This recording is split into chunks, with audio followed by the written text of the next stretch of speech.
సిరిసిల్లలో తన పీఠం కదులుతుందనే భయంతోనే కేటీఆర్ ఇష్టం వచ్చినట్లు మాట్లాడుతున్నారని విమర్శించారు ప్రభుత్వ వైపు ఆది శ్రీనివాస్. ఫ్రస్ట్రేషన్లో కలెక్టర్ నుంచి ముఖ్యమంత్రి వరకు అందరినీ బూతులు తిడుతున్నారని చెప్పారు. నోటికొచ్చినట్టు మాట్లాడితే ఊరుకోబోమని హెచ్చరించారు. కేటీఆర్ తన భాష మార్చుకోవాలన్నారు. సిరిసిల్లలో ఆది శ్రీనివాస్, కేకే మహేందర్ సమక్షంలో కాంగ్రెస్లో జాయిన్ అయ్యారు.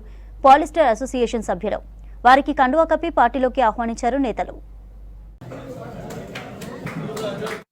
పట్టణానికి సంబంధించినటువంటి ప్రముఖ వస్త్ర వ్యాపారులందరూ కూడా ఈ రాష్ట్రంలో గౌరవ ముఖ్యమంత్రి రేవంత్ రెడ్డి గారి నాయకత్వంలో అనేక సంక్షేమ కార్యక్రమాలతోటి అటు రైతన్నలు, ఇటు నేతన్నలు, అటు విద్యార్థులు, నిరుద్యోగులు, మహిళా తల్లులు అందరికీ ఓవైపు సంక్షేమాన్ని, మరోవైపు అభివృద్ధిని సాధిస్తూ ముందుకు పోతున్న తరుణంలో వాటికి ఆకర్షితులమై ఈరోజు కాంగ్రెస్ పార్టీలోకి చేరతామని మా చేతుల మీదుగా కాంగ్రెస్ పార్టీ జెండాలు కప్పుకొని చేరినటువంటి మిత్ర బృందానికి ఈ సందర్భంగా కాంగ్రెస్ పార్టీ అధ్యక్షునిగా వారందరికీ స్వాగతం తెలియజేస్తా ఉన్నా.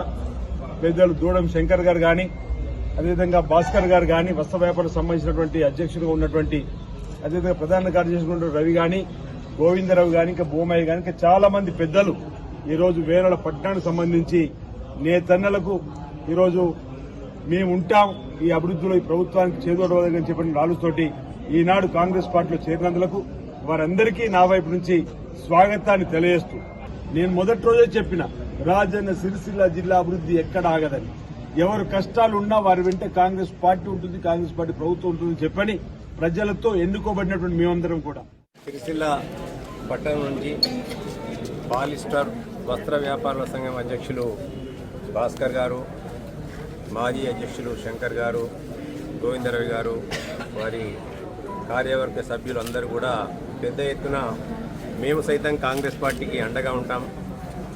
యనమల రేవంత్ రెడ్డి గారి ఆధ్వర్యంలో కాంగ్రెస్ పార్టీ ప్రభుత్వం ఎన్నడూ లేని విధంగా మా చిరకాల వాంఛ అయిన యార్ను డిపోను మాకు దారం ఇంతకాలం ఎంతో దూరంగా ఉండేది.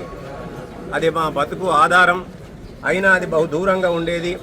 ఆ బహుదూరాన్ని దూరం తగ్గించి కేవలం 12 కిలోమీటర్ల దూరానికి పట్టుకొచ్చినందుకు వారికి కృతజ్ఞతగా ఈరోజు మేమందరం కూడా కాంగ్రెస్ పార్టీకి అండగా నిలబడి కాంగ్రెస్ పార్టీని బలోపేతం చేస్తూ పట్టణంలో కాంగ్రెస్ పార్టీని బలోపేతం చేయడానికి వచ్చినందుకు వారందరికీ కూడా పేరు పేరున శిరస్సు వంచి నమస్కరిస్తూ సాదరంగా